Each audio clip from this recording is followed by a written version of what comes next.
is Jermaine Franklin Jr. And shout out to Goodfella TV.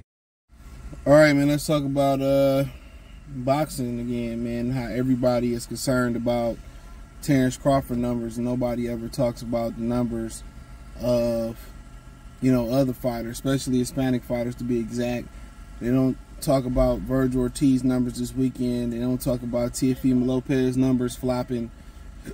You know, they're always paying attention to, you know, guys like, well, Devin Haney or Shakur Stevenson or Terence Crawford numbers, but we don't never talk about the numbers of the others, right? We don't, you know, and there's a lot of the brothers that don't bring it up. Oh, man, Terence Crawford did this, and Devin Haney did this, and, oh, it's a lie, you know, but when they say, well, you know, Canelo did 500,000 versus Munguia, it's supposed to be accepted, and then it's like, you know, if one fight do 500K, it's deemed a failure, but then it's deemed a success depending on the fighter that y'all, you know, if y'all support them.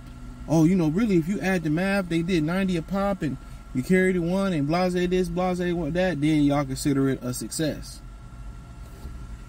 Yeah, that's my thing about it. Then it's considered a success. So, you know, but nonetheless, they're always concerned about the numbers that Crawford be doing, or guys they don't like to be doing, but they don't ever talk about, you know, where, you know, Ryan Garcia selling 7,000 tickets in Houston. They don't talk about him only filling up half the stadium when he fought at the Staples Center. They don't bring up those type of things, you know, but they always, you know, pocket watching and watching, you know, what, you know, a guy like Terence Crawford do. That's because everybody wants to attack Terence Crawford because, you know, it ain't just because he's black. That got a lot to do with it, but, you know, he didn't want to talk to media, so the media controls the narrative.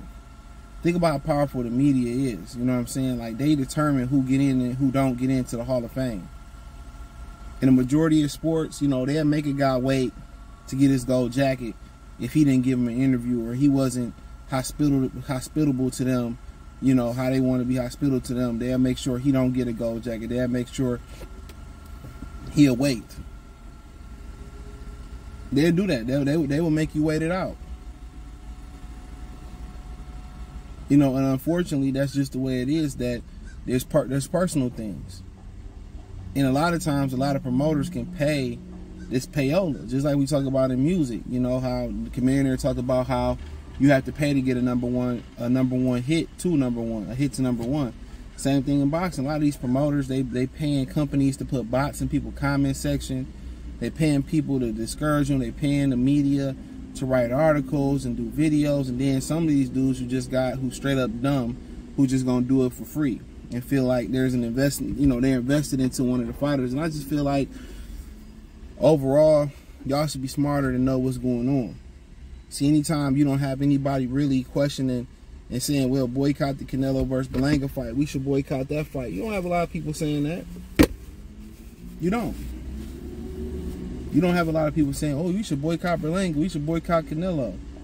No, what they doing, they using Crawford fight. Well, you know, well, he didn't look good, or I heard they lost money. It's one reporter who don't have a history of posting financials, who don't have a history of talking about financials, nothing. You know, one reporter who don't no longer work for the company that he was with. You know, an old fart. But nonetheless, yeah, they don't get in here talking about their numbers. They ain't talking about how PBC only got 4 shows this year.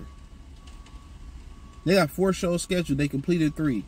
One was Fondor and Tim Tszyu. None of y'all was talking about how that did less than 20 to 10,000 pay-per-views. Nobody called that a flop. Y'all turned the blind eye to that. Y'all turned the complete blind eye to that. Did y'all not turn a complete blind eye to that? I'm just keeping it real. I'm keeping it real, son.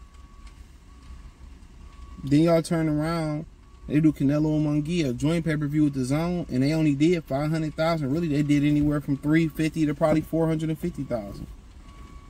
I ain't hear nobody say that was a flop.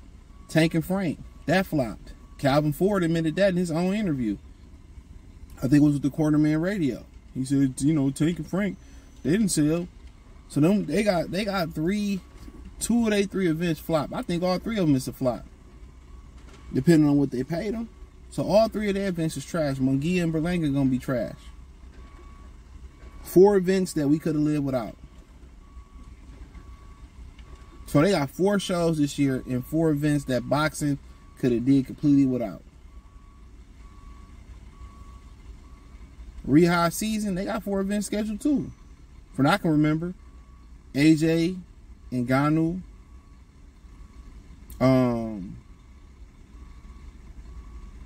I think Wilder and Zhang, wasn't that the main event? Because I forget, was Wilder and Zhang end up, I think that was the show they did too. I could be wrong. I think Wilder and Zhang was the show they did instead of because Beaver and Better BF fell out. So yeah, that was the 5-on-5. So they got 5 events scheduled. Excuse my language. So excuse my mishap. So they got AJ and Ngannou, Wilder Zhang, the 5-on-5 event. Then they just did Crawford in Madrid Mall, their first U.S. show. They back with Anthony Joshua and Du Bois from Wembley Stadium. I think that's their first UK Riyadh season show. I could be wrong about that. And then October 12th, they got Better Be Evan B. Well, that's 5 shows. 5 shows for y'all boxing hoes, man. That's 5 shows. 5 shows they got. TBC is only had 4 scheduled as of right now. 4, they got 3 complete. Riyadh season got 3 complete too.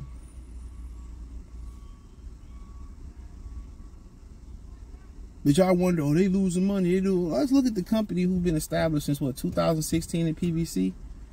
They lost every network they've been a part of. Bounce That Ass TV. They were so bad they turned Spike to Paramount. They lost to ESPN. They lost NBC Sports. Hold on. Bounce That Ass TV, ESPN, NBC Sports, Paramount. Spike turned to Paramount. That's 5 networks. Got kicked off of HBO. Got kicked off of Showtime. CBS, even though it's the same company, didn't want them back after Sean and Keith, wasn't it? So that's 8 networks they done ran through that I can recall. 8 of them. 8 networks they've been a part of. What's next? Stars TV, TNT. Let's talk about that. Let's talk about all this money they had. Come on. Can't nobody in America afford to miss a meal or miss a check. Nobody can afford to miss a check. NFL, NBA players, MLB players can't afford to miss a check in the lockout. But these guys can fight every 2 years, every once a year, and they financially okay. Them Al Heyman checks ain't hitting like that. So before y'all want to count turkey out of sheep pocket, let's count the pockets of the company that's been around for around 8 years. And how they have decreased every year. They've decreased in platform. They lost Fox, that's 9 networks. They lost 9 networks. They lost 9 networks. 9. 9 of the most major networks in America. But y'all worried about Terence Crawford and Turkey a la sheep. Tell me what them Virgil Ortiz numbers look like Saturday. Come on. Tell me what them Teofimo Lopez did versus Steve Claudette. We never got, Boxing Scene never did an article on that. Shakur Stevenson, last fight, it doubled up Teofimo Lopez's viewership when he fought Jermaine Ortiz. It doubled it up. But, oh, Shakur Stevenson don't sell. What you mean? He sold in Vegas and he sold at the crib. T.O. don't sell nowhere. Where do Virgil Ortiz sell at? Come on. Ryan Garcia don't sell without an A-side. He sell with a brother. He sell with a brother. Tell me I'm lying. He sells with a brother. It's 11,000 in his home area, Southern California. Staples Center hold around 22,000+. And I think 1,100 of them was comped. So he didn't even fill up half the Staples Center without it being comped. Crawford did better numbers in Southern California than Ryan Garcia did.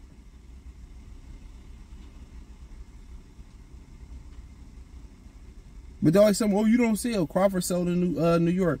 Crawford sold in Omaha. Crawford now sold in LA. Crawford sold out in Vegas. What are we speaking on? Come on.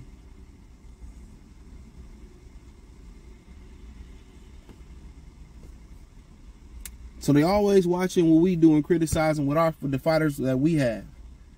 Watch y'all. How about y'all get a Mexican versus Mexican that can gross in the top 10 of pay-per-view viewership? How about y'all find that out? Find some Mexicans y'all can sell a big pay-per-view. We'll see. Crack the top 10. There's 3 fighters, that's the 3 fights all black that's cracked the top 10 pay-per-view. Every top 10 grossing boxing pay-per-view got a brother in it. Everyone don't have a Mexican in it. 5 of them don't have a Mexican in them. Evander Holyfield, Tyson 2, Tyson Roy Jones, Tyson Lennox Lewis, Mayweather McGregor, Mayweather Manny Pacquiao. That's 5 of them that don't include a Mexican. So this narrative that they trying to fight, oh, fighting that Mexicans, you got to sell to fight Mexicans. No, y'all just the easy lick in a lot of situations. Y'all easy lick. They just see y'all easy, high risk. Low risk, high reward. So before y'all continue to watch what we doing over here and the numbers we moving, y'all need to worry about y'all numbers and getting y'all numbers up with us. But hey, thumbs up the video, share the video, subscribe to the channel. The subscribe button is the bell icon button. Hit all notifications, increase your chance to get notifications. We go live with drop video. Financially, want to support the channel, Cash App, $ CJ Good 313. Venmo CJ Good 313. PayPal link in the description. The link tree find me on X, Instagram, Spotify, Anchor, Cash App, Venmo, PayPal, Apple Podcasts, Spotify, the whole 9. Peace.